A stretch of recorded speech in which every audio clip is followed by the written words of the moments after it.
Doctor గారు, చదువు సరిగ్గా చదవకపోవడానికి హస్తప్రయోగానికి అలవాటు పట్టమే కారణమా? కొంతమంది 10th క్లాస్ వరకు బాగా చదువుతారు. వాళ్ళు ఇంటర్మీడియట్కి వచ్చేకల్లా సరిగ్గా చదవలేకపోతారు. చదవలేకపోతే వాళ్ళ నాన్న వాళ్ళ అబ్బాయి హస్తప్రయోగం చేయడం చూస్తారు.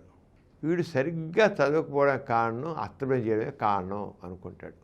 డాక్టర్ దగ్గరికి వచ్చి, డాక్టర్ గారు, మా వాడు 10th క్లాస్ వరకు ఫస్ట్ క్లాస్ స్టూడెంట్ అండి, ఇప్పుడు వీడు హస్తప్రయోగం చేస్తున్నాడు, అందుకని వీడు చదవలేకపోతున్నాడు, అందుకు లీస్ట్ మార్కులు వస్తున్నాయండి అంటాడు. కానీ హస్తప్రయోగం చేయడం కారణం కాదు. వాడు తప్పదు, వయసు వచ్చాక మనసు ఫోర్స్ చేస్తుంది హస్తప్రయోగానికి, చేస్తాడు, చేసి తప్పేంటి నష్టం లేదు. కానీ మన సమాజంలో హస్తప్రయోగం చేస్తే బుద్ధి మందగిస్తుంది, వాడు తెలివితేటలు తగ్గిపోతాయి, వాడు పెళ్ళికి పెరగాకుండా పోతాడు, పిల్లలు పుట్టరు, శరీరంలో కండరాలు క్షీణిస్తాయి, నరాలు వీక్నెస్ వస్తుంది, పనికి రాని చెత్త చెదారం అంతా ప్రచారంలో ఉంది. వాడు ఎప్పుడైతే హస్తప్రయోగం చేస్తున్నాడో, నేనేమో ఈ పాడు వాడికి అలవాటు పడ్డాను, నా బతుకైపోతుందో ఆయన భయపడుతుంది. నిరంతరం వాడి భవిష్యత్ జీవితం గురించి, దాంపత్య జీవితం గురించి అలవాటు అయిపోతుంది.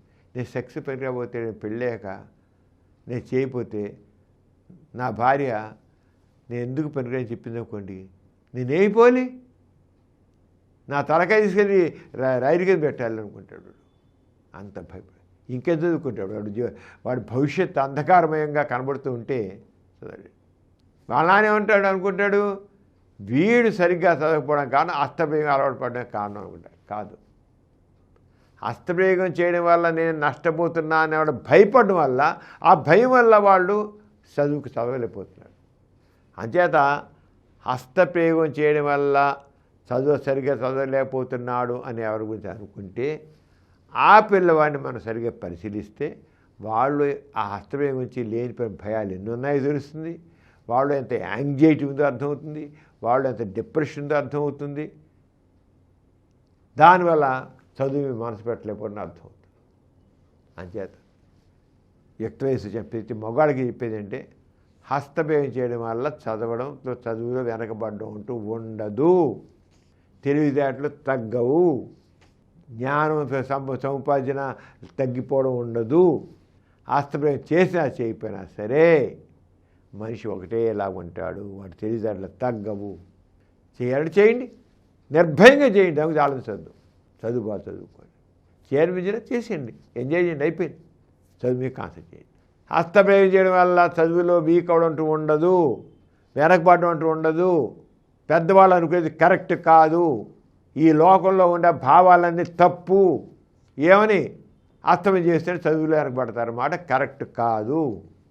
నిర్భయంగా హస్తమయం చేయండి, చదువుకోండి, బుర్ర చక్కగా హుషారుగా ఉంచుకోండి.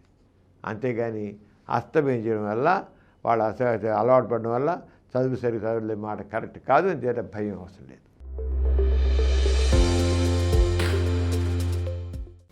ఈ కార్యక్రమం మీకు ఎంతో నచ్చింది కదా.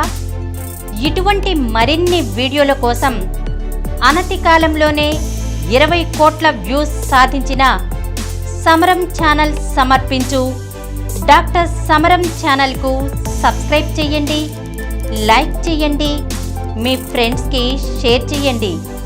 అలాగే ప్రక్కనున్న గంట సింబల్ని ప్రెస్ చేయడం మర్చిపోకండి.